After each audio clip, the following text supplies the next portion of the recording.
Welcome back, everybody, to Bell to Bell with Bobby Blaze. I am your host, Professor Jeremy Vilmur, and joining us now, Arn Anderson's favorite enhancement talent, Double B Bobby Blaze.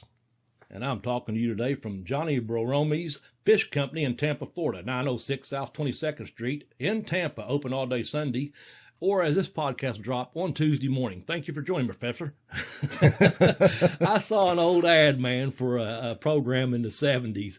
And it had this fish company as one of the sponsors of the show. I thought that was pretty cool, man. Mm-hmm. So, but yeah, Double B, man. I'm still loving that gimmick, man. I'm going to ride that one out. Oh, yeah. And anytime Double A gives you that kind of praise, you know. I was going to say, until we get a cease and desist, we're staying on that one. That's right. Yeah, absolutely, man. How you doing today? I am doing pretty good. How about yourself?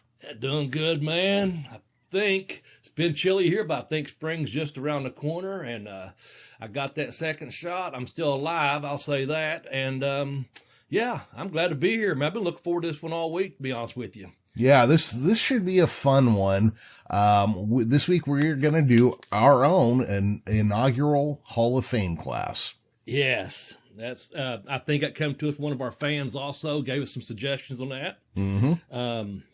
Why don't we do a Hall of Fame? And with that said, I also had a on my Twitter. He sent a question in, and I always try to answer him if I see him online. It asked me about, it's Chris Morale, but I think he's Rick James' little brother. I can dig that, man, so shout out to him. But his question was, what are some of the things you experienced as a writer that you didn't experience as a wrestler, traveling the world and being on TV? Poverty. No. You think you're going to sell a lot of books or make a lot of money, but once you're in either one of those sports, or sport rather, and writer, it just takes years of training to become a wrestler, from when I broke in, and learning the craft, you know, and then hoping someone picks you up a contract, etc. The same thing, I'm self-published, but I learned a whole lot during this process of publishing the books, and that is, you know, it's hard to get picked up by a major publisher, so that would be definitely something I experienced as a writer. But also, I know what my what I'm writing for right now at this point. You know, my niche audience. You know, I hope to continue to get better through practice and things like that. I don't have a timeline set on how long it's going to take me to do that, but I'm going to try to keep on writing. So I hope that answers your question, Chris. I think it's a pretty good question. I don't know how well I thought it out, because I really thought about it since I got it the other day and thought, well, the only difference is really you just got to pay your dues in both. And the more you write, you know, the more you read, hopefully the better you get with that. And the same thing to wrestling. The more you train, the more you know, have matches and get experience, you know, hopefully the better you get with that as well. So that's my answer. And thanks for writing in. And if you'd like to, anyone else out there in the Twitter world, get a hold of me at Bobby Blaze 744. Get a hold of the professor at the Geekcast, or get a hold of us on our joint account on Twitter at Bell to Bell Blaze. There's also a Bell to Bell Blaze on the Facebook app as well, but you won't find me there currently. So anyway, hope you answered that okay, Professor? You know what? I actually have a follow-on question for that. Okay, good. So I think... Now, you know, when I had the show Geekish Cast, I dealt a lot with people who were writers, comic book creators, game creators, you know, guys trying to get their YouTube show onto a TV deal, whatever. How much of doing something creative, either one, wrestling or writing, how much of that job is actually self-promotion, and how much is actually the craft of what you're doing?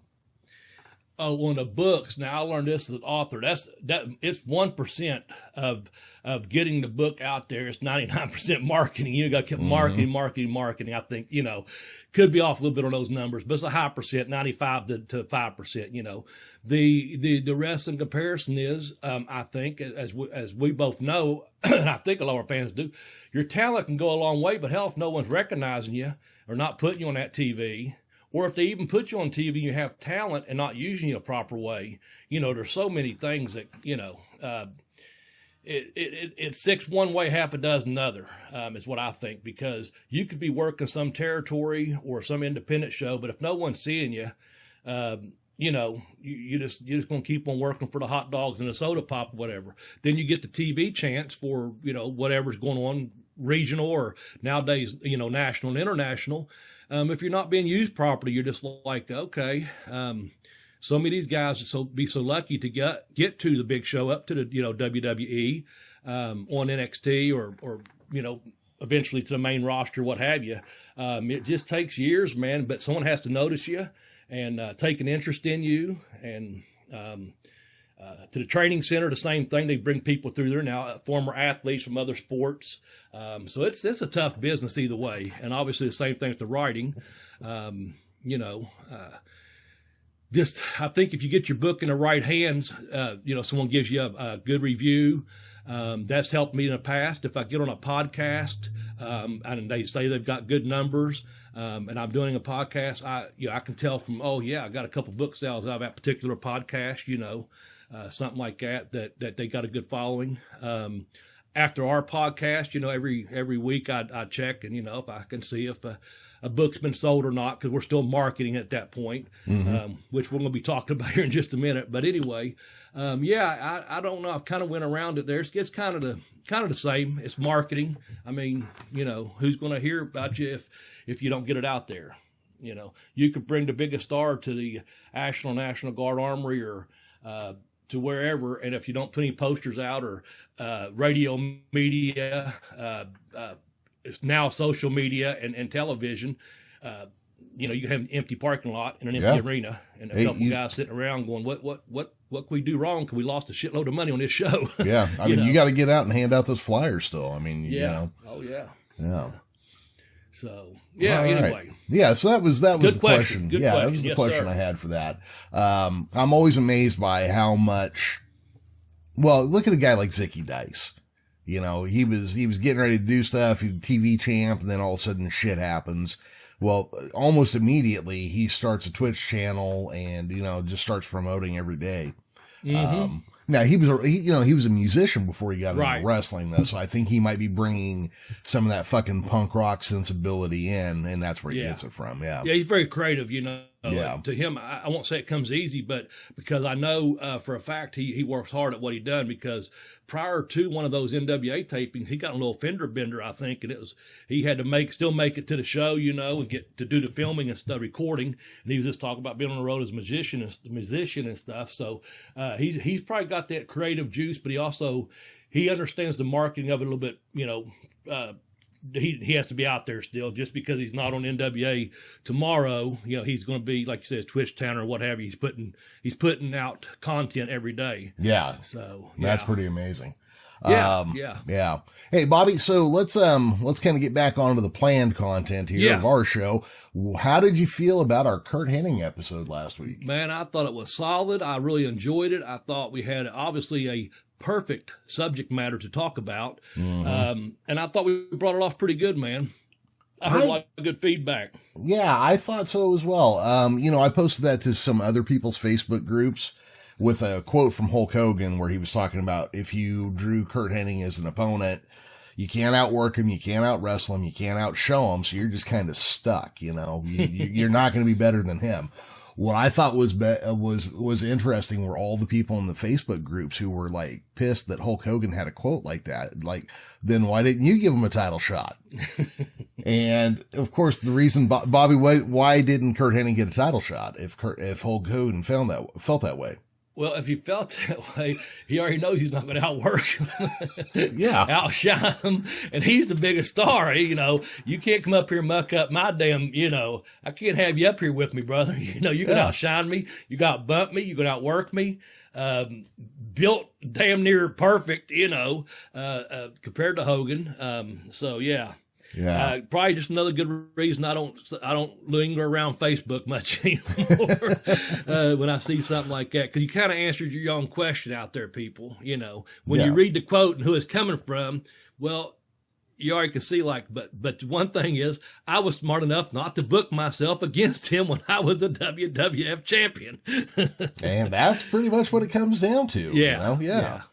That's pretty good though. Yeah, I thought that was good. I enjoyed the episode. I forget how much I liked Kurt Hennig and how much I respect his body of work. Yeah, for sure. And this just kind of brought it up, and I listened to it twice myself just to kind of like soak back into it. You know, we never talked about him bumping in that episode. And we probably, yeah, you know what? I thought about that after we got off the air. I thought I said he was one of the greatest bumpers ever, but I must not have. I had it written down. And for sure, I loved the way he would take bumps. And I thought I had tried to, I'm not trying to cover my tracks. When you was talking about how he could take someone and bring them up a level, maybe I was trying to mention in there about how, you know, if you just gave him a kick to the back of the leg and he'd do that full flip, or, you know, just the way he'd sell, you know, a simple headbutt, you know, he'd take a back bump and then flip all the way up and away, you know, selling all the way away from the person. And clothesline, he'd just do a damn, you know, helicopter spin and flop everywhere, but land perfect, you know. But his whole body, it looks like he's going everywhere, but he's in complete control the whole time with those bumps.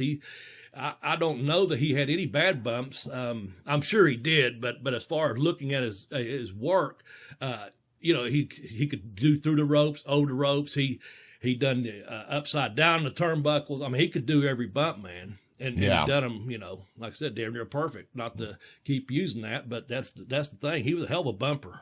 Yeah, he was great. And you know, I think you did a little bit in that section talk about him selling and stuff. I feel like we probably should have at least done like a separate site just to say, hey, let's talk about him selling. I agree and with you. Yeah. I agree with you. Yeah. And I thought I did, but I obviously didn't, because I would just put it in that little bumper part there.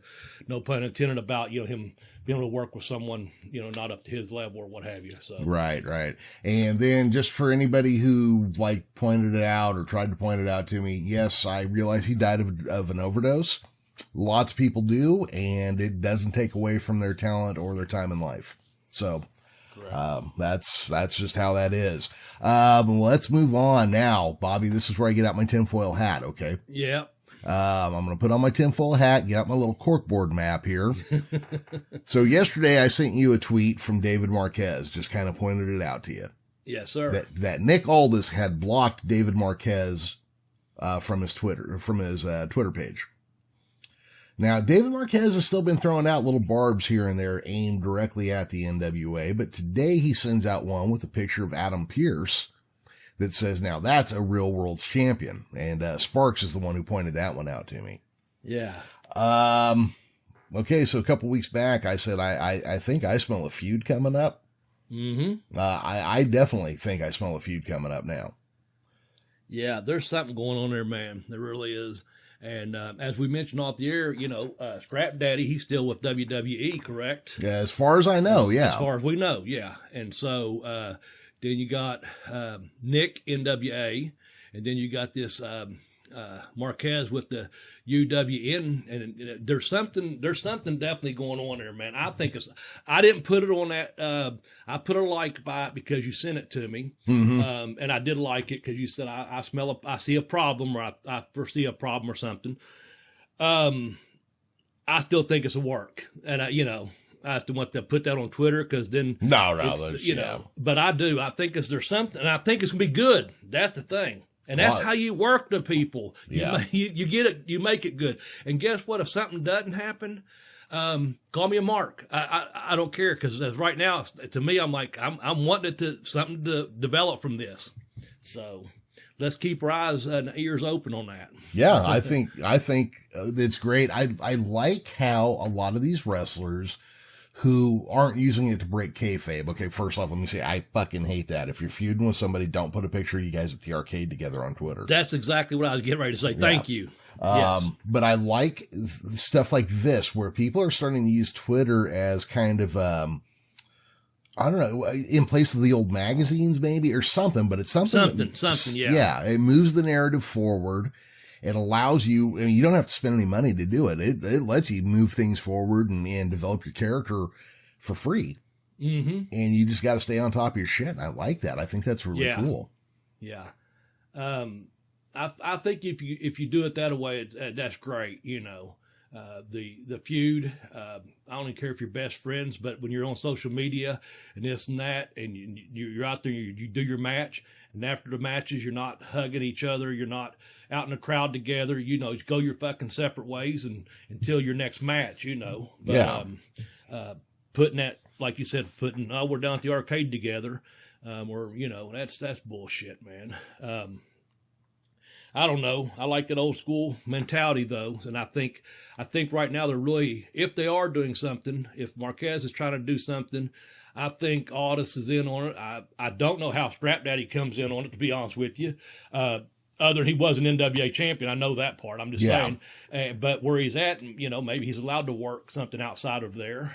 Well, you know what? I think a big part to see something happen though. Yeah, a big part of that I think was back before Smashing Pumpkins guy bought the NWA. NWA Hollywood was getting the lion's share of the matches and things. Yeah. And that was Marquez. That. Yeah. And that was Marquez before the NWA name got pulled from him, before he created the United Wrestling Network. So I'll bet you what it is because Adam Pearce worked a lot with David Marquez while he was NWA champion. Okay. Yeah. All right. That's quite a dig at Aldis there. This is an NWA champion, but I think it's an appropriate person to put that with that, like you said, because he worked there. So yeah. Maybe they're working us and something good will come out of it. Hey, you know what? Maybe they're working us. Maybe fucking Marquez is actually pissed. Who knows? Who knows? Yeah. Yeah. So Bobby, not only do you host a podcast and train wrestlers and are a former wrestler, you're also an author, as we heard earlier. How do people get your book? Well, it's quite easy, as you have set up a direct link to them, an easy cutaway, if you will. My first book is called Pin Me, Pay Me, Have Boots Will Travel. And if you'll go to tinyurl.com/blazebook1, it'll take you right to where you can purchase the book from on Amazon. And that's a really quick way to do it. On the second book, it's called I Kicked Out on 2, The Education of a Wrestler. Once again, just go to tinyurl.com/blazebook2. And again, it'll take you right to the Amazon site, and you can order the book from there. If you do it that way, the show gets a little bit of a kickback, and we appreciate it very much. There's a couple little ebooks on there. If you're interested, they're all like $2.99. There's a Christmas story one, a little erotic romance one, and then there's a solo story of Yard Time that's also contained inside of I Kicked Out on 2, but it's sold as a solo story because it's a pretty good story about doing a show inside of a federal prison. We almost outdrew Muhammad Ali, believe it or not. Wow. That story is a true fact. We did it at a federal prison. We had 5 matches.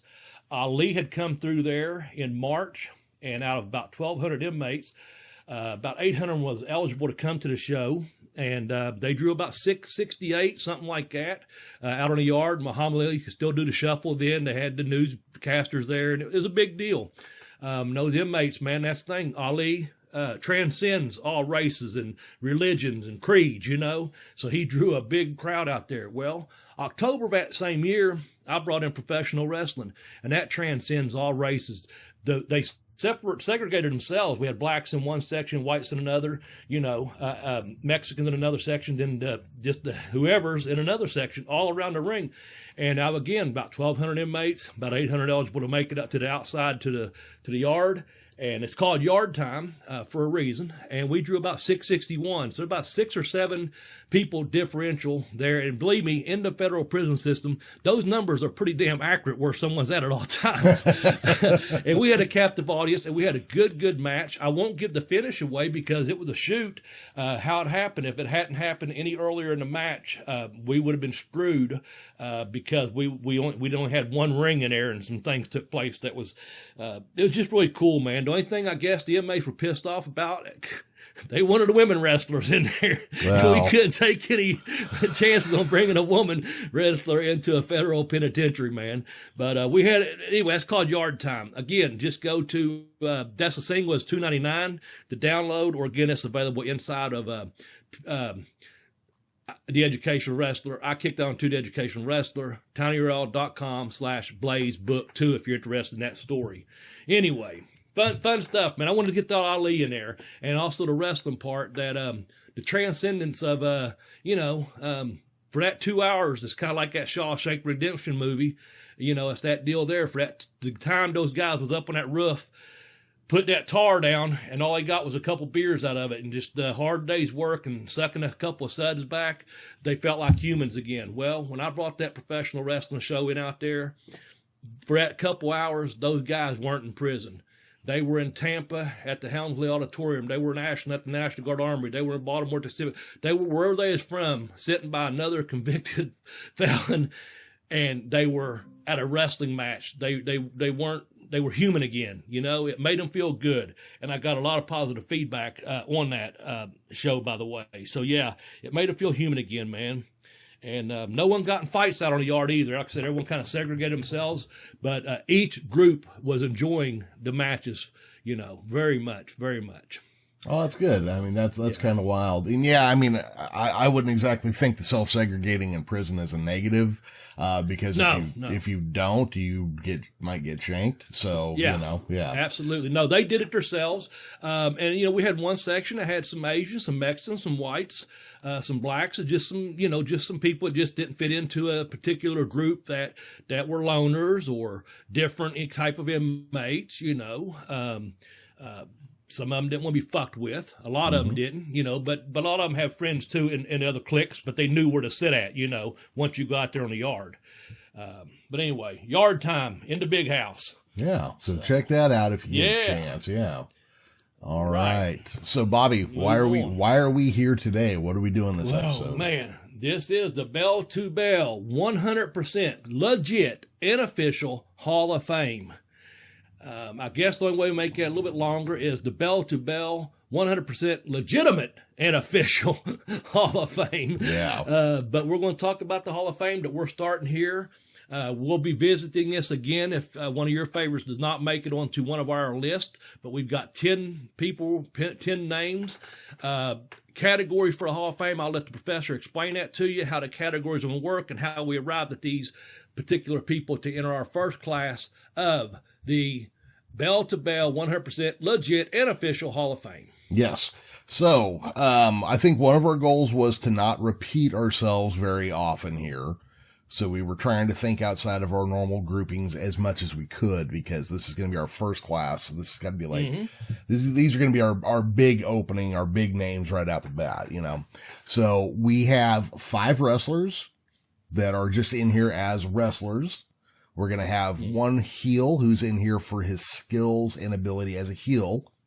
We're going to have a face who's in here for mainly his abilities as a face wrestler. We're going to have 2 teams we put in and 1 manager. That's going to give us a total of 10 entries in our inaugural edition, 100% legitimate and official Bell to Bell with Bobby Blaze Hall of Fame. Absolutely. You explained that very well. So there's going to be a couple more names than 10, but there's going to be 10 legit in here when you count them teams, correct? Yeah, exactly. Okay, gotcha. All right. You want to start us off? Yeah. Number 1 here, we're going to open with a wrestler, and I think this one's very important. We're going to go with Lou Thesz. Yes. I think that's an excellent choice. You know, just a few episodes back, I guess it's been about 6 months back, as time does fly, seems like, but we done a special on, you know, pre-NWA, before 1948, and then we done a special on the NWA in 1948 forming, and then also how Thesz brought all that together, all those titles, and sanctioned them to get them sanctified together and stuff. And man, you know, just a great ambassador for the sport, especially during those years that he had the belt.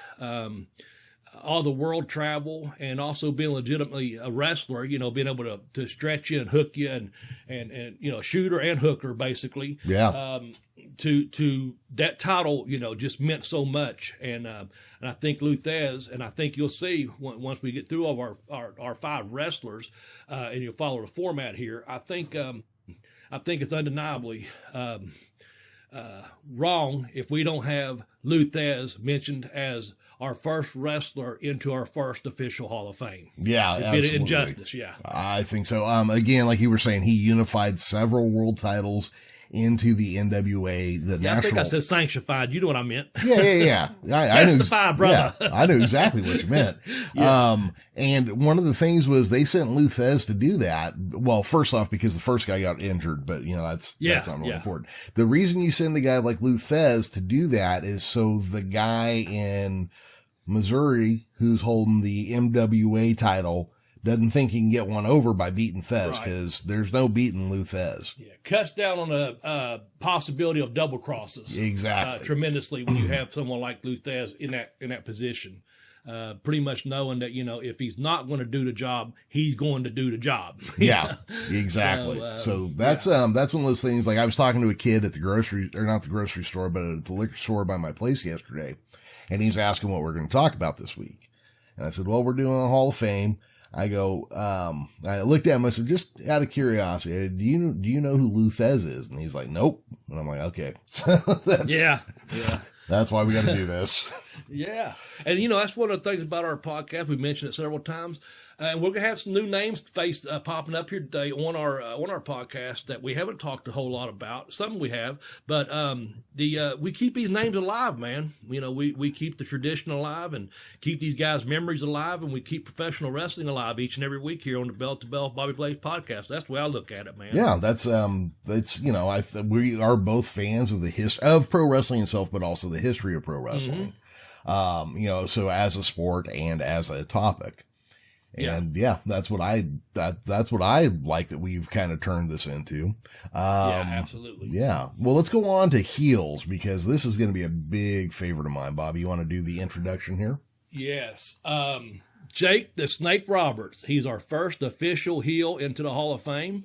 Man, I think the only time we've mentioned him a few times, but the only time I know for sure we've talked about him in great detail was when we did our top 10 scariest gimmicks, and we got him in there in obviously in the top 10. I don't know what position he finished in, but man, I think Jake Roberts deserves this spot. We had about 3 or 4. We had 3. Then you had notice we had 4 names total that we chose from. And we were not going to mention the others because they definitely will get in this Hall of Fame eventually as we do this. But Jake Roberts was going to be our initial heel for psychology. The longevity, he had a pretty long career, man. Yeah. Hell, he's still doing stuff, I guess, managing and a little bit behind the scenes with the AEW. Yep. But as far as longevity, when he was in, he did Mid-South and Georgia and Florida, and then of course big run up there at New York, man, on Saturday nights and all the manias. He did 3 with Alice Cooper, one of our favorites, and come out with the Snakes. Jake Roberts, man, that's one we don't talk about enough on our podcast, probably, but he's our initial heel Hall of Famer. What else you want to add to it? Go ahead. Well, Jake Roberts, I got to put him, not just like you mentioned his psychology, but his performance, his voice, his delivery.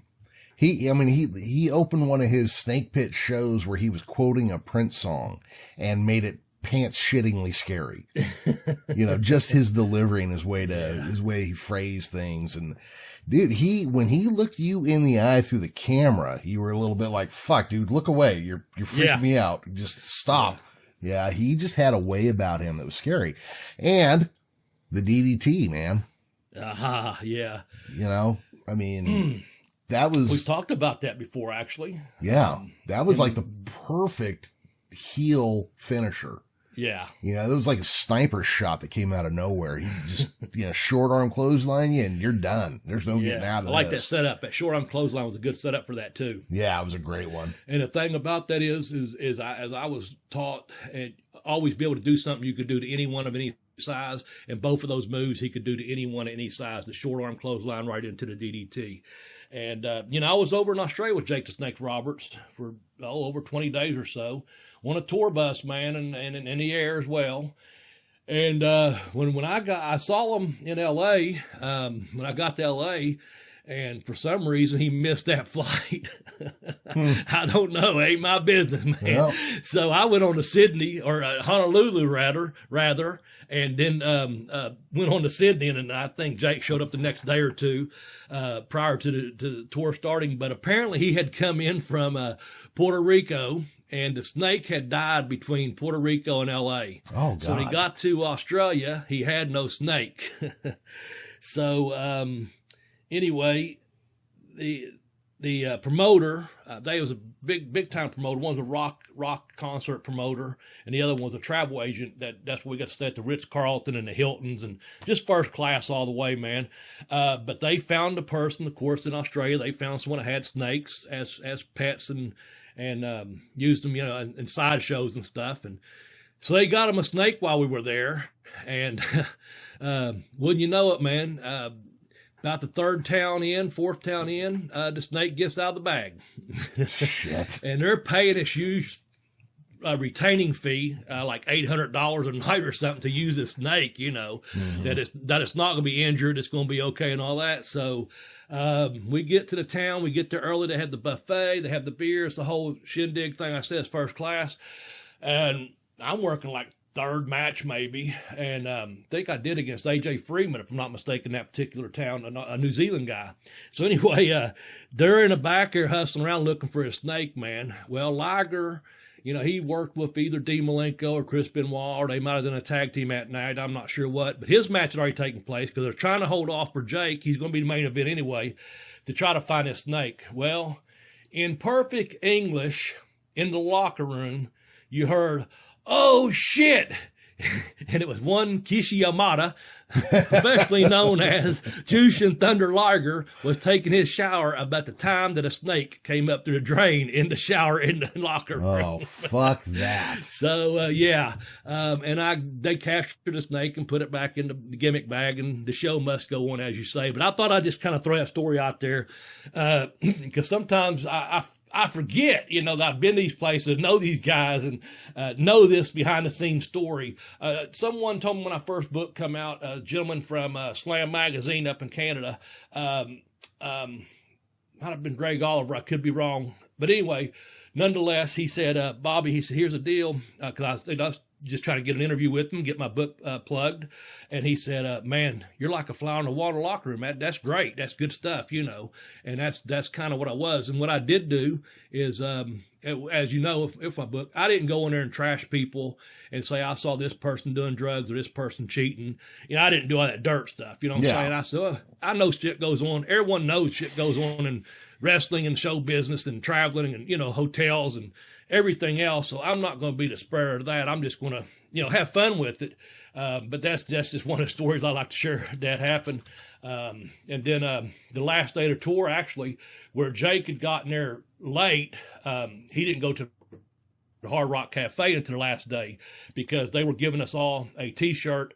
You had to pay for your meal. You got a percentage off or whatever. So me and my partner, who he didn't get there till late as well, but I was already there, and my partner and I, we went with Jake Roberts and a driver and a lady friend that Jake had tagged along there, and we all went down to Hard Rock Cafe and had a big nice meal, and they gave us some hats and T-shirts, and it was really nice, man. It's a good gimmick, man. So got that memory. That's all I'll say. But Jake is a killer heel, man, and he deserves to be into this. He didn't get in there by going to Australia or for his work in Smoky Mountain, because I know it's short-lived there. I was under the mask as Kendo, the samurai. As you know, Tim Horner officially was doing that gimmick. He left. I started doing it, and I was Jake Roberts' henchman.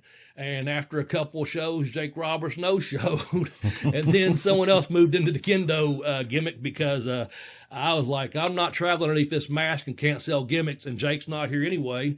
And the guy they had doing it was local, and he took over the gimmick until they ran it out because, like I said, for personal problems, Jake was doing other things at that time. Yeah. But anyway, good heel. Yep, a great heel, I would go as far as to say. Yes. Yeah. All right. So next we're going to go to another wrestler. Yes, that's the format. Yep. And this guy could have made it in on just being a heel alone, but this guy gets in there for being a great wrestler, and that is going to be Harley Race. Excellent choice, man. Excellent choice. I don't see how we could do our first, inauguration HOF here without having Harley in there, man. We done a big special on him when he passed away. Well, I guess it's going to this summer be 2 years maybe. I don't even know. It's got to be getting close, right? Getting close, yeah. I'm pretty sure. But we really, done him justice in our tribute. I know that. And man, Harley, you know, he was the king. He was handsome, Harley Race. He was a king, Harley. He was Harley Race. He was the man. You know, that's the thing. He was the man.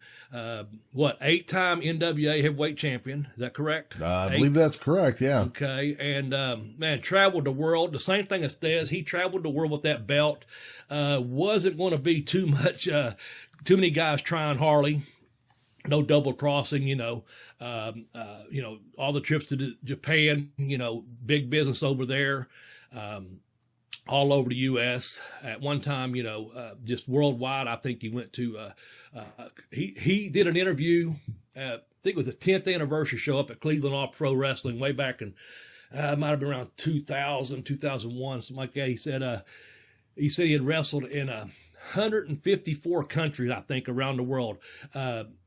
On God's green earth, you know, he always put that in there, but he wrestled, it was some ungodly amount of countries he had wrestled in during his career. And since the age of 15, back in 1959, professional wrestling was pretty much the only job he ever did. You know, legitimate big tough guy, dropped out of high school. Think in his second year, had that bad auto wreck. Didn't think he was going to walk again. I think you told me he was basically dead in the ambulance and come to. I can't recall exactly how that worked. And then they was going to amputate, and they didn't. So he overcome a lot early on. Yeah, the promoter stopped him from amputating his legs. Yeah. But I think they said he was DOA in the ambulance, and they like, no, he's not. He's get him to the hospital. And then I know years later he had a boat wreck. And Harley said it on a lot of interviews. You know, he said the things he liked doing. He liked driving. He loved driving and driving fast. And everyone I talked to that drove with him, I know guys that rode with him in Puerto Rico, for example. Some guys I knew from Canada and Mexico told me, oh, man, don't get in a ride with Harley ever. But the things he liked doing, he said, I like driving cars fast, drinking beer and smoking cigarettes, and I can do all three when I'm behind the wheel. Something like that, you know. Yeah. And he is also known for that tendon and ligament strength. He had that ungodly, didn't really like work out with the weights per se. He worked out in the ring. He was in ring shape, but he had those like double tendon strength, kind of like that Danny Hodge strength, they said, you know. And I guess he was like one of those guys you just couldn't beat in arm wrestling. He could be sitting there talking to someone and just putting her arm down, not paying attention to his opponent is, and he could be smoking a cigarette or drinking a beer and still beat him in arm wrestling. They're over there trying their ass off, you know. Just one of those legitimate tough guys, man, that people knew not to mess with, or if they did, they found out very shortly after, wish I hadn't, you know. Yeah. Well, first off, you know, he's so tough that his actual name was Harley Race. Yeah. Yeah. Yeah, because his dad got hot at him because he tried to use another name or something the first time out or something. If you ever want to be someone, use your own name or something, like an old gruff dad telling you, you know, you ain't going to get anywhere if that. Be yourself, you know. Like, yes, sir. I don't know how it went, but, you know. Yeah. He used his real name. Yeah, I mean, Harley Race is one of those things. You know, I had a great uncle who was a pig hunter, and his name was Chet Youngblood. And it's that kind of fucking, you know, Jesus Christ, you got to be a man to carry that name off. Harley Race is that kind of name, you know? Absolutely, man. Yeah. Absolutely. One of the best summations of him as a wrestler I'd ever heard was somebody said he could drive for 8 hours, wrestle for an hour, 2 hours, stay up all night, drink a 20-pack of beer and smoke 3 packs of cigarettes, wake up at 4 a.m. and be ready to go. I can believe that. Yeah. I can believe that. My first time seeing Harley Race, I think, was when I was about 17. They came up to the Huntington Memorial Fieldhouse, and that was the one where he wrestled Brody, and Brody was throwing them tables everywhere on the way out. And of course, they did the old, you know, boom, boom, boom, DQ thing. But at the end of the show, man, you know, I hung around me and 3 or 4 guys that I went up there with, you know, just high school, a couple guys a little bit older than myself too. And, man, you know, people are trying to just hang out. Basically, we're all fans, so there's just a handful of us there. But there's Harley. When they open the door, he's just sitting in there in the locker room in his underwear, drinking a beer, smoking a cigarette, fresh out of the shower, you know. Mm-hmm. And but he had busted his ass with Brody that night, you know, for whatever 10 or 12 minutes they had to get in, and just thought that was pretty cool. I got to meet him twice. Once up in Cleveland, spoke to him, just, you know, told him who I was and I was a fan, and briefly talked to him after the show. They was having some beers after the show. Just everyone kind of walked by and, you know, spoke to him. Then they had him up at ASW a couple years back. I don't know how long it's been, 3 or 4. And he was that's when his health was very declining. But I at least went up to several of us went up and spoke to him, you know. And I didn't get my picture with him. I was speaking to him, but it was just him and I sitting there at that particular time.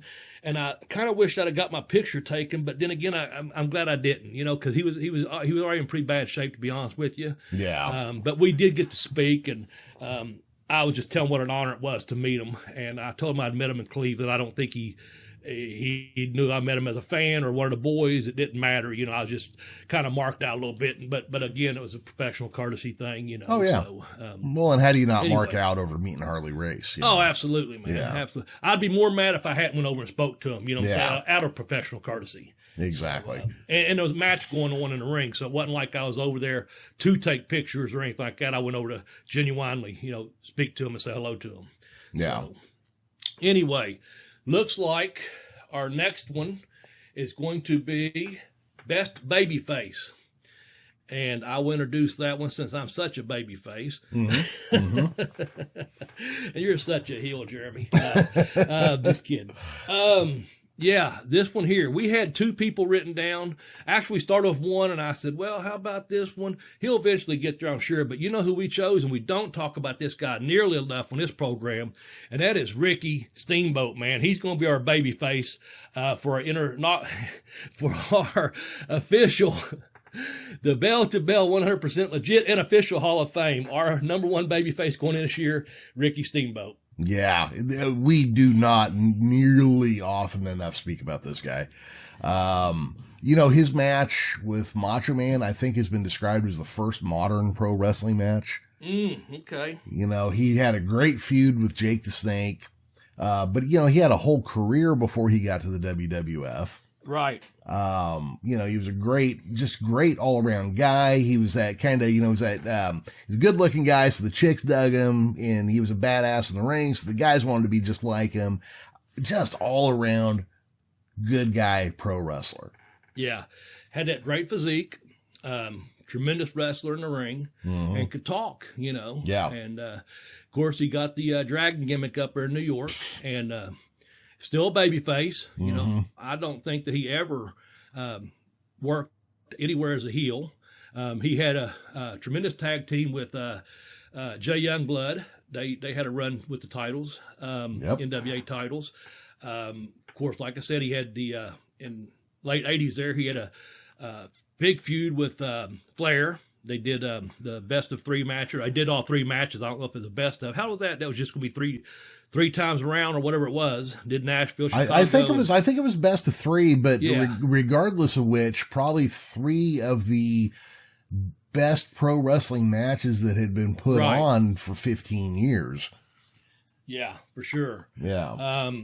Yeah, where's the other one? So Chicago and Nashville, I know that's where 2 of them were at. I'm not sure where the other one's at. I'm drawing a blank all of a sudden.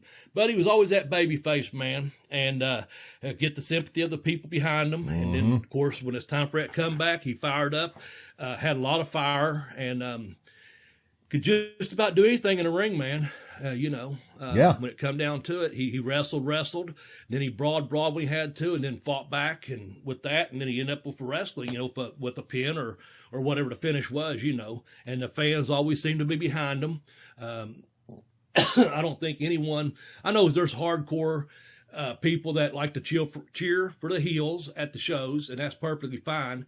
I used to myself. I know Jeremy did this and that, but I don't think too many people actually cheered against Ricky Steamboat. Even if he was wrestling their favorite heel, they knew they would get to watch a quality wrestling match, if that makes sense. That's the way I see it.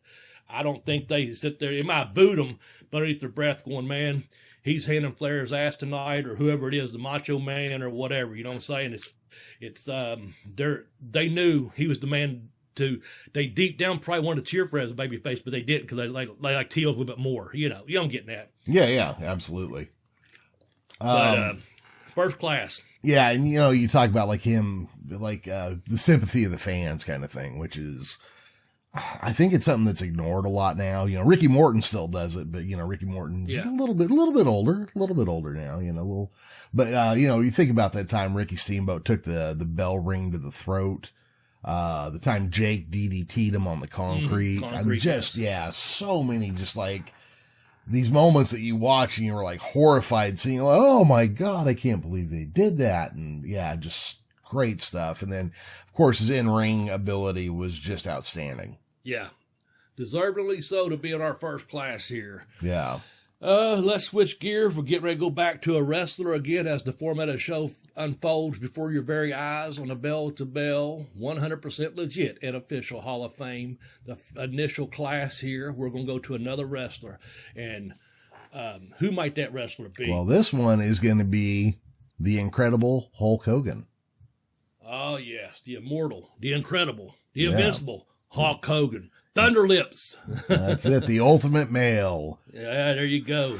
I know it's against the ultimate meatball. Oh, such a great line. Yeah. I know that people like to clown on Hogan now, but let's not forget this was the biggest star pro wrestling had ever made. Yeah. This was the guy who mainstreamed pro wrestling again. His acting career sucked, but we don't need to get into that. And then, like some people, he didn't even wrestle.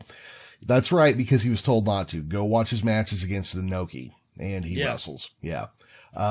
He did know how to wrestle. Again, biggest star to ever come out of pro wrestling. And what about The Rock? Okay, well, The Rock's a bigger star for being an actor than he is a pro wrestler. So, Yeah, he was trained by Hiro Matsuda, big Tampa boy there. I mentioned that a couple weeks ago. So he could wrestle early on in his career. In fact, he did actually wrestle quite a bit. But once, he got up to New York, and he had been there as a heel before. He had wrestled Andre, a couple other people as a heel in like 81 maybe. But when he went there as Hulk Hogan and the babyface, he was over. So the less he done, the better it was. Because the heel could do what they needed to do, and Hogan just knew he needed to rip off the t-shirt, drop the leg, and get the fans behind him by putting his hand up to his ear. Yep. He knew how to get over. He had the body. He had the skill. He used the skill that he needed in his match. It wasn't your technical 4 or 5 star matches, but he did his match, and then he knew the finish, and he knew how to talk once that finish came off. Yeah. So, and that's not even going into when he eventually came back years later as a heel, as Hollywood Hogan. So once again, jumped ships that you never would have thought would have happened, traded colors that you never would have thought would happen from the yellow and red to the black and white, NWA deal, or NWO deal rather, excuse me. So once again, I think our fans, and I hope they are, pleasantly surprised that we put Hulk Hogan in as a wrestler into our first class. So I hope they liked it. Yeah. And I think, if you want to talk about his level of charisma, you look at how much he was cheered as Hulk Hogan and how much he was booed as Hollywood Hogan. And you get a sense of his ability just to work the mic and work the crowd and work the fans. Yeah. It's just, look, I clown on the guy as much as anybody else, but the fact of the matter is that Hulk Hogan should be in the Hall of Fame. Yeah. There you go. And he is. Yeah. He's in ours.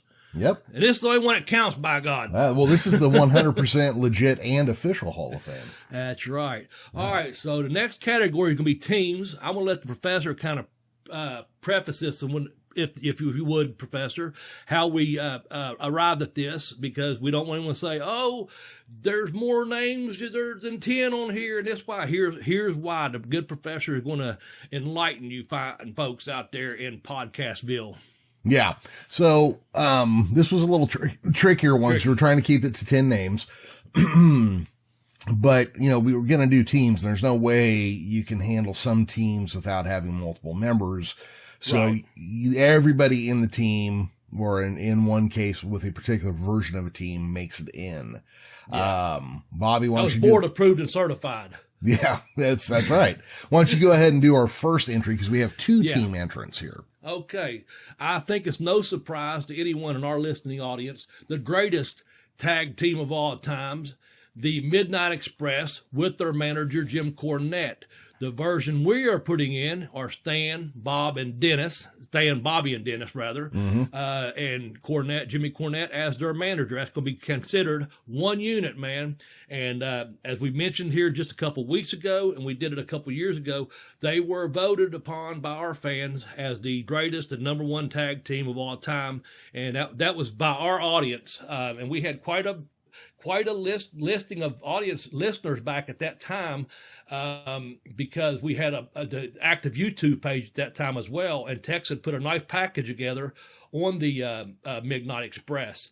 Also, that episode when we announced that the Midnight Express, and just kind of let you folks know where we're going with this, or we're not going to go today with this, is the Midnight Express. When we did that, greatest tag team of all time, that's when we came up with the Freebird rule. We overruled them and made the Freebirds the greatest of all time, something like that. But anyway, there's no Freebird rule today. This is who you're getting. But I have to say, great manager, Jim Cornette, I think is one of the greatest of all time. Bobby Eaton is one of the best workers in the world at one time. And Dennis was just such a tag team specialist, as was Stan, and they all just work so well together. It's so smooth. The timing, Stan could talk. Bobby didn't talk much. Dennis not too much, but they didn't have to. Cornette was the mouthpiece. Exactly. He talked them in. He talked them in, man, and he talked the guys up. And he knew how to do that. And also, that's in a time period of when pro wrestling had that heel manager that was there to protect the interest of his boys, his tag team, and he was there when he had to pull the ropes down or swat someone with the tennis racket or fight their way back to the locker room or what have you. And they had, to their advantage, they had great teams like the Rock and Roll Express, the Fantastics, that they could wrestle against, and with. And I'm sure I'm leaving out someone they wrestle, I think, Arn and Tully. Yeah. I don't think that program went too far, but still, you got those kind of guys you can wrestle with.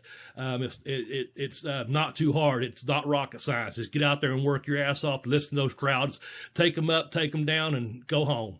Yeah. Deserved. The Midnight Express with Jim Cornette. Yeah, and you're right. They were part of a great tag team division. But they were a great tag team. They worked whichever version we're talking about, Bobby and Stan or Bobby and Dennis. They just worked together so well, so flawlessly, with Cornette on the outside doing his bit. Bobby, I always appreciated when Mama Cornette sent him a cake as a congratulations. Yeah. I always thought that was very nice of her to do. Yeah. Midnight Express, they go way up there. Also they got to exist during a time where there was a great tag team division to work against. Yeah. Good time period. Yeah. TV wise, fan wise, magazine wise, kayfabe wise, Now, I know you're going to bring up another tag team, and I'm pleased that we came up with this. And our board of directors kind of led us through this and said, hey, you got our approval, man. Do what you want to do. Exactly. Knock on wood there. But anyway, so we got this other team in here that Jeremy brought up, and we was kind of trading horses at the beginning. We had about 15 names, and the way we do our programming, it went rather quickly and painlessly today. We were like, okay, this is how you work it in there. Get the board to approve it, man. And got two guys that I think are so well deserved of this, and I think a lot of our older audience will recall and remember it. I think our hardcore fans that might be younger, that go back and look at their research and their history and watch older stuff, will be pleasantly surprised. Who are you going to announce as the other tag team that's going to be in our first initial bell-to-bell, 100% legit and official Hall of Fame class? Well, in this case, I'm going to go with San Francisco's own, the Blonde Bombers, Pat Patterson and Ray Stevens. Man, them two men deserve to be in any and every Hall of Fame out there, folks. 100%, man. Patterson, legendary career, of course, inside the ring and then eventually outside the ring and all the tremendous stuff he done with, I wish I wouldn't say tremendous so much. That's bugging me. Stuck in my head today for some reason. But anyway. Tremendous. Outbursts. Sorry about that. Behind the scenes stuff with WWF and E through all the years. And then Ray Stevens, man, he was just one of them guys that he just bump his ass off and work his ass off. They just talk about what an incredible wrestler he was, in the ring, man, to be in that ring with. And I've watched some old footage of him, and he was the first, if I'm not mistaken, to do the upside down thing in the corner. Flair, Heartbreak Kid, or what have you. Yeah. Others to come after him, but Stevens take that bump. He took the bump, the Bobby Heenan bump, where he would go completely out of ring with really not touching the top rope at all. Just bounce right out. Yeah. Yeah. And had that build, maybe 5'9"ish, 240, 250, solid looking dude. But not like big, bulky, over bodybuilding, not like a tub of lard either. Just a hard looking guy, you know. Just he looked like a 40-year-old tough guy. Absolutely. Yeah, just looked like a badass who'd whip your ass. I believe he got the nickname Crippler by accidentally breaking somebody's leg in the ring one time. Oh, okay. I think I'm going to have to go back and double check that, but I remember something in my head is like sticking that story out there. These guys were huge stars here, in the San Francisco territory. But they worked together. They worked all over the United States at the very least, briefly. I know for a bit in the AWA, I know they were up in New York together for a short period of time. Yeah. Like real short, but, that was, my dad, this was like, these were his guys. I was going to ask you, wasn't Pat Patterson one of his favorite guys? Oh yeah. Well, when my dad died, my brother asked me, "Hey, did anybody ever tell Dad that Pat Patterson was gay?" And I'm like, "No." Yeah. I thought that's what you'd told me before. Yeah. But also my dad, one of his dice stories was playing dice with Ray Stevens, It does surprise me. And, that was like his go-to story. That was like one of the most famous guys he had met. Now my dad had met the entire cast of Dallas. He had met the Lone Ranger, the original Clayton Moore Lone Ranger. I mean, all these people, but his story was always Ray Stevens, There you go, man. That shows how old a professional wrestler were, man. Yeah. That's good stuff. And I know he was making killer money out there when they were in the San Francisco area. They was just up and down the coast there, just killing it from what I heard. Oh, yeah. Money-wise. Yeah, they were huge. And here, I'd have to go back and like actually look, but a lot of times when you worked San Francisco, you do LA, Portland, and so you had this whole circuit up and down here as well, Yeah.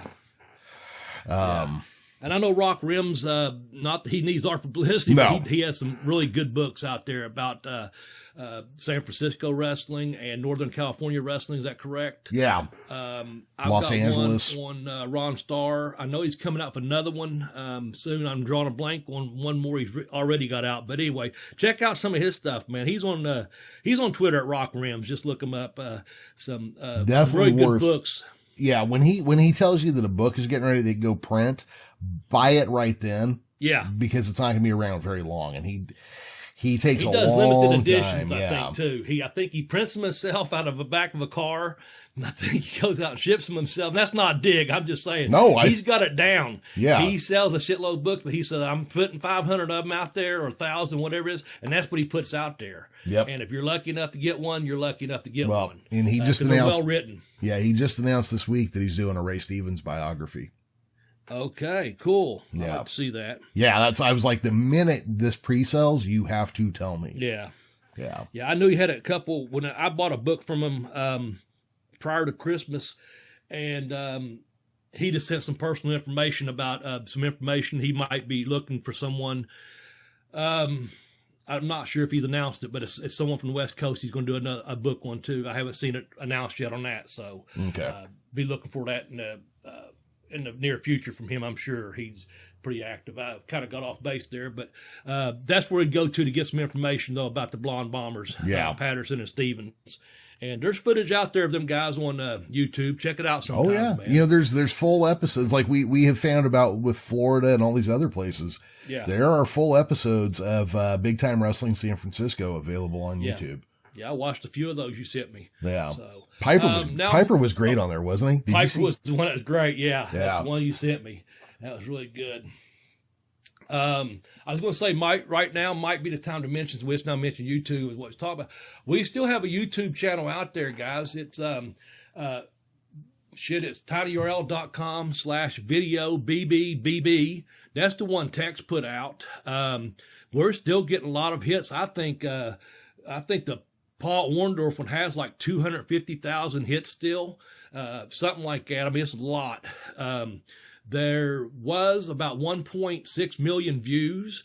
I haven't checked it lately. That's been 6 months ago, maybe. So I'm sure it's more than that now. But there's a lot of quality videos that Tex put together for us on the Bell to Bell. And basically, it's Jeremy and myself doing the podcast like we are. And Tex went behind the scenes and added a lot of video footage with it.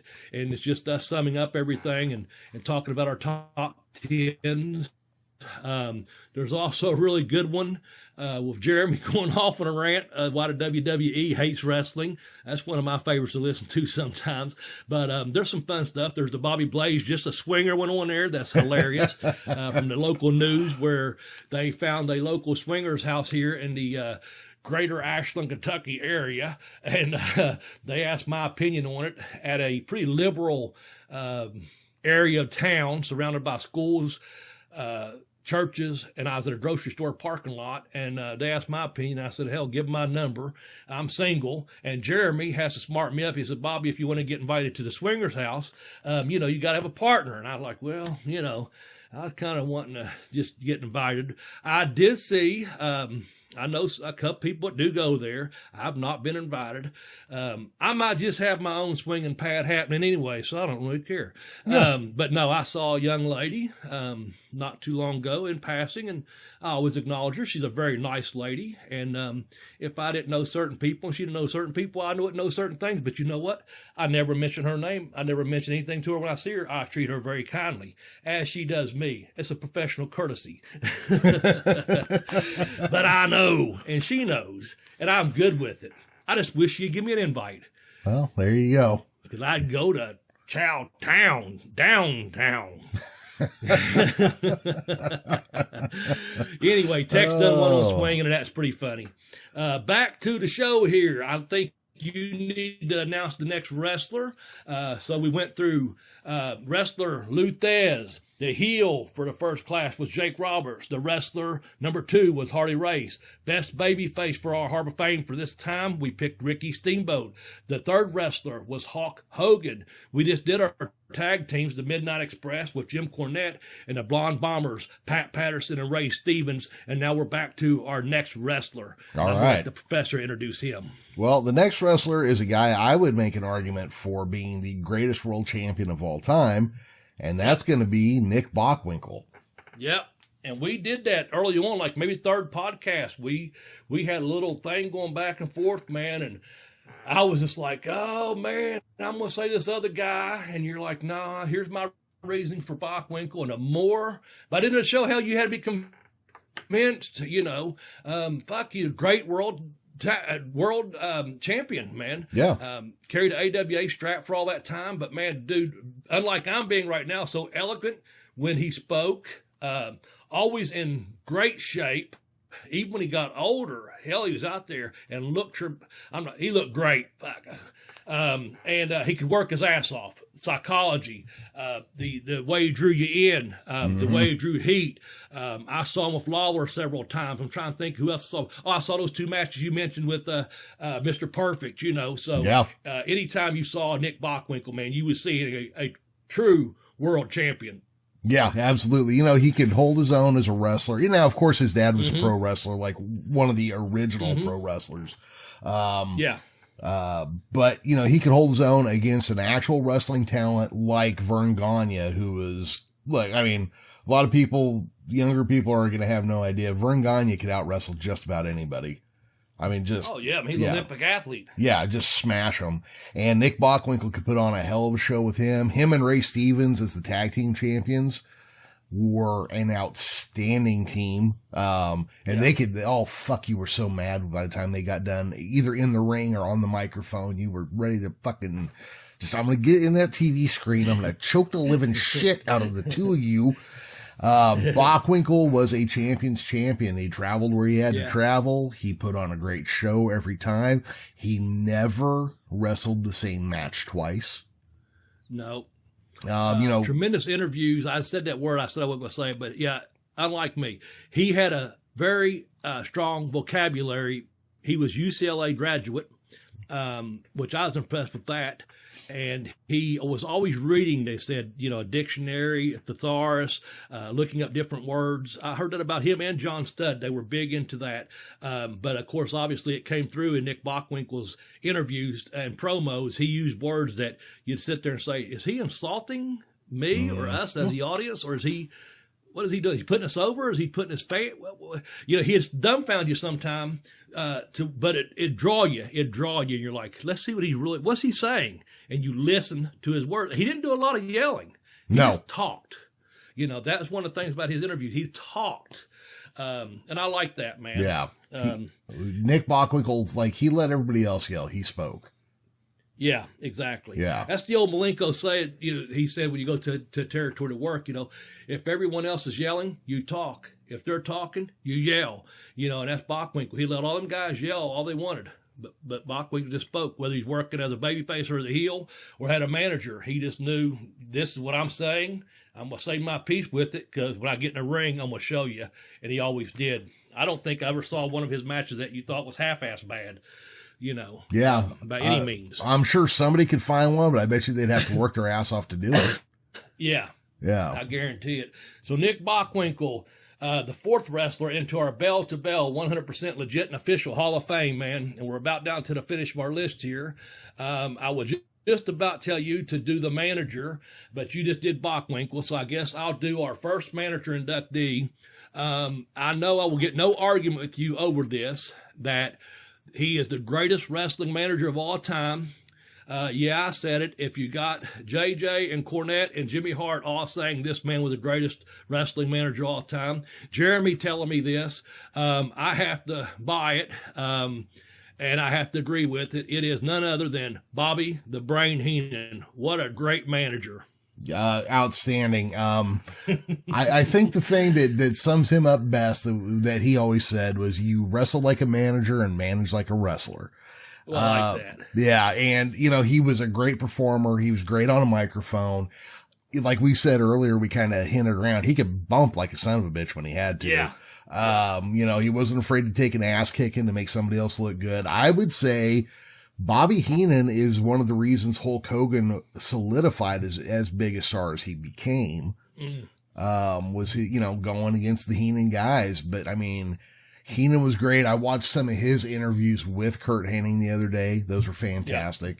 Yeah. Of course, he managed the original Heenan family, which is Bobby Duncombe Sr., Nick Bockwinkel, Ray Stevens, I believe.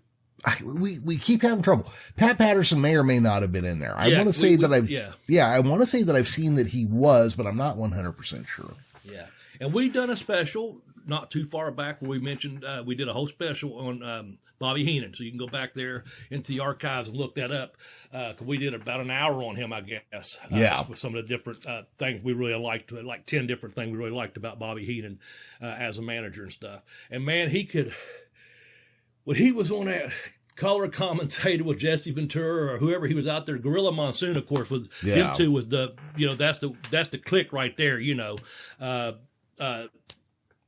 just them two, the way they fed off each other, Gorilla, oh, would you stop it? And Bobby just throwing out those insults and, and I saw that interview just the other day too, as after our podcast, he was in the locker room, with, Kurt Hennig, and they were just cutting a promo from Beverly Hills, California.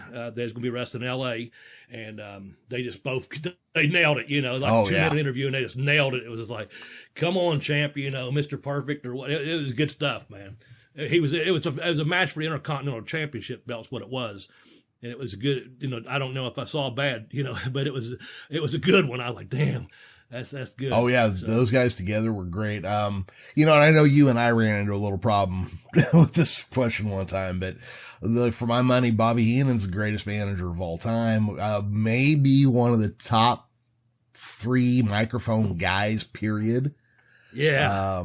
Just such a quick wit, so insulting. Just, I always wonder if he learned it from Bockwinkel or if Bockwinkel learned it from him. Yeah, I don't know. Probably a rub there somewhere. Yeah. But, Heenan just, he's just incredible, man. He's just incredible.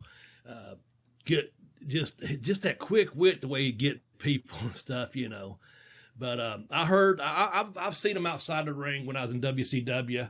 I've had a drink with him, get to a production meeting earlier, what have you, and just a couple people sitting around a bar, just a couple gentlemen like having a drink, man, waiting to. Our flight got here early, another 2 hours for everyone else gets here, and you just happen to be with that person that's just as luck would draw, do it. I never went out to dinner with him and stuff, but I heard he was very kind. See a bum on a sidewalk, he always hears jokes about bums and this and that. And they said, man, if a guy asked for a cigarette, he'd give him the whole damn pack. So I'll get more later, slip a guy 20 sometimes, just stuff like that. The funniest thing is when I wrestled Roddy Piper, there's Bobby Heenan. He said, he says, they say, Bobby Smedley, and he goes, how'd you like to go through life with that moniker, gorilla? And then, of course, so he put my name down, my real name, pretty much put it down, bearing it. But also it was an honor that during the match, he said, this Hammernager's done. So I got caught at Hammernager by Bobby Heenan, too. There you go, yeah. Got that going for you. And I got to speak to him. I spoke to him in Tampa via the phone. And that was early on when he first got diagnosed. And then not too far before he passed away, he was on another talk show, and I called in and I got through. I knew the guy. It was in New York. The guy's name's Lionel, but he had been a Tampa guy, and I knew him. And he had went national rather. And Bobby Heenan had lived in Tampa at one point, and he was on the show talking about trying to recover and how he'd been sick, and obviously he was both big at this time. And they put me through to him, and I got to spend about 3 or 4 minutes talking to Bobby on the phone there, and that was a really good pleasure to have that, because he remembered me, and we joked and ribbed, and of course they both buried me, and I loved it, because Lionel, when I get to go on WFLA, and you can ask my brother Jim, a couple of times I did get through, man, he'd bury me. He said, Bobby, said he had been to Paducah, Kentucky, which is the other side of the state, but he was called up there to be the Duke of Paducah one time. And I said, man, I'm way over the Eastern time. And he had ribbed me. He said, Bobby, if you never make it in the world of professional wrestling, you probably won't make it as a comedian either. Stuff like that. He just ribbed me. And it was just funny stuff, man, But it was on his show, Lionel's show, like I said, that I got to speak to Bobby Heenan for the last time, and that's a good memory to have too, man. Other than get caught at Hammernager. So yeah, that's all right, cool. Man. We're running out of time, but we got one more wrestler. I'm gonna give us the rundown one more time in case you're tuning in late. This is the Bell to Bell 100%. Legit and official Hall of Fame. And we started with a wrestler, Lou Thez. The first heel was Jake Roberts. The second wrestler was Harley Race. The best babyface so far has been Ricky Steamboat. Third wrestler was Hulk Hogan. Tag teams with the Midnight Express along with Jim Cornette. The Blonde Bombers, Pat Patterson and Ray Stevens. Wrestler, Nick Bockwinkel. And as you just heard, we put over our first manager into this 100% legit Hall of Fame, and that was Bobby the Brain Heenan. And Jeremy, the Professor Vilmur, is going to announce our 5th and final wrestler for our 10 inductees for this year's. And we're going to probably do this bi-yearly, not, we'll probably visit this again in like 3 to 6 months, I imagine. But I hope you like our the first official class of our Hall of Fame. Who's the next wrestler to be inducted? Well, last but not least, and probably most importantly, and all of that would be the Nature Boy, Ric Flair. Woo! Light him up, Jeremy. Yeah. That's it, brother. Yeah. The guy could wrestle. The guy could talk. The guy could do it all. Had the look, the style, and the profile, of the body. I was talking to Nate yesterday, and I asked him, who would you put in there? He's like, Ric Flair. And I said, above everybody else? He's like, yeah. He goes, he had the best of the old school wrestling and the new stuff that was happening at that time. He could talk, he could wrestle, he could do everything. And you know what? He was absolutely right. Yeah, I agree. And we just done a special on him. We done the Carolinas there. We done J.J. Dillon. We done the Carolinas or JCP. And then we done Ric Flair for that territory. That's not too many episodes back. If you want to go back there and catch that, you can do so in the archives. Wherever you listen to this fine podcast, whether it be iTunes, Spotify, Anchor, we're everywhere, man. We're on iHeartRadio, you know. So anyway, I love this, Professor. I think we done our research. I think we done our fans right. Once again, you hit me up at Twitter at BobbyBlaze744, and I hope you do. You can hit Jeremy, the Professor Vilmur up at the Geekish Cast. You can hit our joint account up at Bell to Bell Blaze, and that's on Twitter. And there's also one over there on Facebook as well. And I'm going to let the Professor, if he'd be so kind, if you would like to finish things up and maybe announce what we're going to be doing next week. I'm not sure how. I think you wanted to say something about that, but I wasn't sure. On our program. Well, let's see. Next week, because we were going to do it this week and it didn't happen. So just so you know, it was supposed to be today, but it's next week. So if you tuned in for another reason, I think we made that announcement last week. Yeah, you know, okay. I can't remember if I had it scheduled and then had to change it or if I just had the date wrong. But the date was wrong, but we got it right now. Yeah. So next week, Brennan. Oh, good God! You know what? I just blanked on the man's last name. Brennan Martin, right? Yeah, Brennan Martin. So wait, is that good God? The author of Teeny? Yeah. Double check that real quick, Professor. Yes, there it is. Okay. I met him down at WrestleCade about 3 or 4 years ago. Very nice gentleman. He is the grandson of Christine Jarrett, also known as Teeny, and he's got a fine book that the Professor and I both have downloaded, have been reading, and so far it's been very, very good. I'm just on the 3rd chapter, but I will finish it because I spoke to him via text. The Professor had already spoke to him, and I joined in on a conversation saying, hey, Brennan, I just want to let you know I'm looking forward to talking to you on the 25th, and this is Bobby, so he'd know who that email came from. But good dude, I think we'll have fun with him. I hope so. Should be. Well, you know, what's kind of funny about this, Bobby, is I invited him on before we took that 6-month break, like a while before. And so when I get the email from him last week or whenever it was, he's like, "Oh, sorry, it took me so long." And I'm thinking, it's like 18 months, dude. No, well, we'll have some fun with him. We'll do our regular introductions and stuff. Then we'll do an interview with him, and then we'll both close out. You know, you and I talking.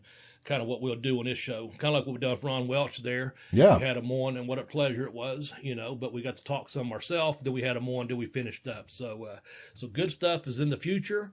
I know, again, we'll probably revisit a Hall of Fame. We'll eventually do another class. I think we've got another author lined up down the line.